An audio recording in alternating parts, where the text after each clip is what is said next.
Hello viewers, welcome to our channel.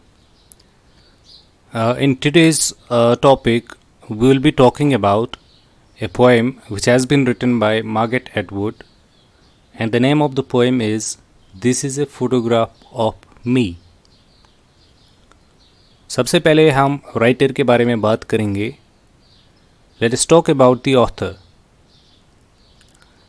The Canadian writer Margaret Atwood, she was born in 1939. She is best known as a novelist, as the author of books such as The Handmaid's Tale and Oryx and Crake. She has written a lot many books, but I have mentioned only a few. Today's poem, This is a Photograph of Me, is taken from her first collection of poems, The Circle Game, which was published in 1964 when Atwood was only in her mid 20s. Now let us start the poem right away. The poem opens with the line, "This is a photograph of me." It was taken some time ago. At first, it seemed to be a smeared print, blurred lines and grey flecks blended with the paper. यहाँ पे writer हमें दिखा रही है उसका एक photograph. She is pointing towards a photograph which was taken some time ago. It looked smeared. Seems to be a smeared print. Smeared means it has been made dirty because there are some blurred lines, there are some grey spots on it. It's blended with paper. Moving ahead, she says, then as you scan का मतलब होता है if you zoom it. अगर आप photograph को zoom करेंगे, you will be able to see. You see in the left hand corner a thing that's like a branch. Left hand corner में अगर आप देखेंगे आपको लगेगा that there is a thing which looks like a branch, part of a tree, balsam or spruce. So emerging and to the right, halfway up what ought to be a gentle slope, a small frame house. In the picture there is also visible a small frame house. एक frame house भी दिखाई दे रहा है. Now what's a frame house? Frame house is that kind of house the roof of which looks like the shape of letter A.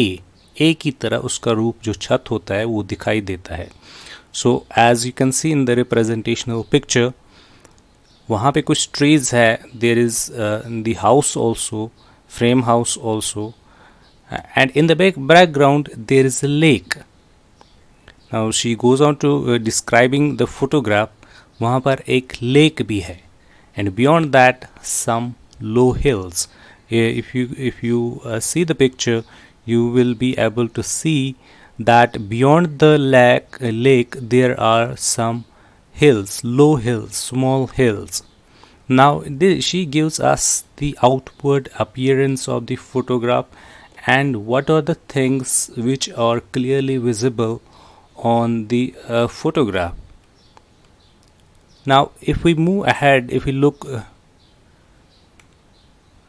there are parentheses. The rest of the poem has been put in parentheses, starting from the photograph was taken the day after I drowned.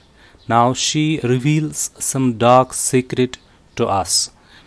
वो हमें एक secret के बारे में बोल रही है कि क्या हुआ है उसके साथ, उसकी ज़िंदगी के साथ क्या हुआ है. She reveals to us, this is some shocking revelation.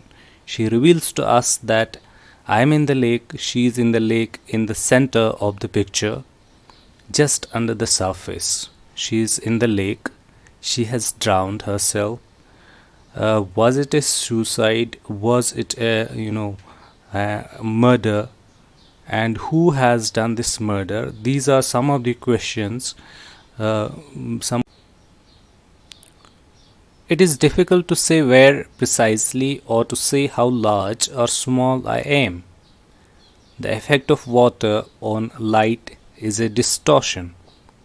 Now she is not able to clearly say what's her exact size. Does she look small or does she look large?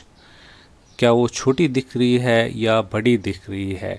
Because this is the effect which has been created by light. जो light sunlight पड़ रही है water पर, जिसकी वजह से ये distortion हो रहा है. She is not exactly, she is not able to give us the exact her exact size or the exact position where she is lying beneath the water. Moving ahead, but if you look long enough, eventually you will be able to see me. अगर आप थोड़ा इसको clearly, if you look keenly towards the picture, you will be able to recognize me. Now this poem is also can be read as a kind of feminist document, because she, through this poem, gives voice to the voiceless. Now moving on with the explanation, the poem is a lyric. It's spoken by someone who describes a photograph को describe कर रहा है. The photograph was taken some time ago. The speaker describes the photograph to us, revealing how what first seems to be a smudge on one corner is actually the branch of a tree. There is also a small house, एक house है in the photograph. Background में there is a lake and some hills. Now within the parenthesis में वो क्या कहता है, these are called the devastating parentheses, because in these parentheses she is going to reveals some dark secret about her life, which concludes the poem. The speaker reveals that they are dead, and this photograph was taken the day after they drowned. उस जिस दिन वो मर गए थे, डूब मर गए थे पानी में, तो उसके दूसरे दिन ये फोटोग्राफ लिया गया था. They are not clearly visible in the picture, but they drowned in that lake which is in the background of the photograph, just beneath the surface. The speaker tells us if we look keenly, we should be able to see them beneath the lake's surface. Now, this poem also has a good amount of ambiguity in it. What ambiguity is a literary device which enables the reader to search for the multiple meanings in the text. So, एक अलग सा meaning जो है इस text में हम निकाल सकते हैं. So, we can read between the lines. The poem turns from the matter-of-fact description into a terrible revelation. The poem is being spoken from beyond the grave. In this way, the poem gives a voice to the voiceless. So, the poem can also be read as I already told you that it can be read as a kind of feminist document. Means it gives voice to the voiceless. Females are usually subdued and marginalized in the society. They are subdued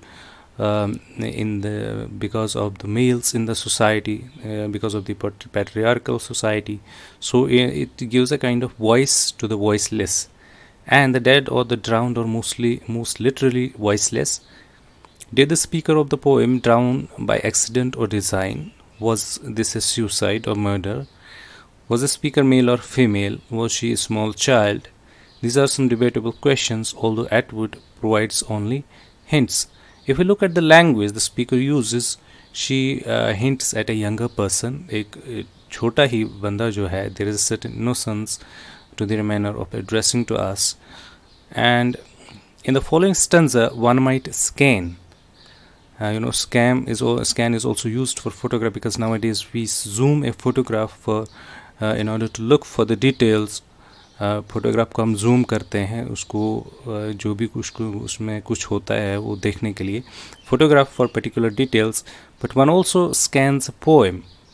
Scansion is also here used. It's a name of analyzing the poem's meter. From the outset, then, we are invited into a troubling relationship with both poem and photograph, both speaker and. Now if we look at the structure of the poem, अगर poem के structure की हम बात करेंगे तो total poem में 26 lines है. There are 26 lines in this poem. The first 14 describe the photograph को describe कर रहे हैं, and then the final 12 in parenthesis usher us deeper into the speaker's confidence as first person pronoun I is revealed to us. तो जो बाद में आते हैं ब्रैकेट्स में आते हैं, पैरेंथेसिस में आती हैं 12 लाइन्स, उनमें the speaker reveals some secret about her life. 14 lines is also the length of traditional sonnet. Sonnet भी अगर आपने पढ़ा होगा तो sonnet में 14 lines होती है. They established a very traditional rural scene, but then this sonnet length description is overturned by the bracketed aside, which reveals the dark secret lurking beneath the surface of the lake. In the last analysis, this free verse poem, like all good free verse poems, is not as artless or loose as it first appears to be. It is syntax, punctuation, and length all play their part in creating its sinister and troubling atmosphere. Thank you for watching this video. Do like, share, and subscribe to our channel.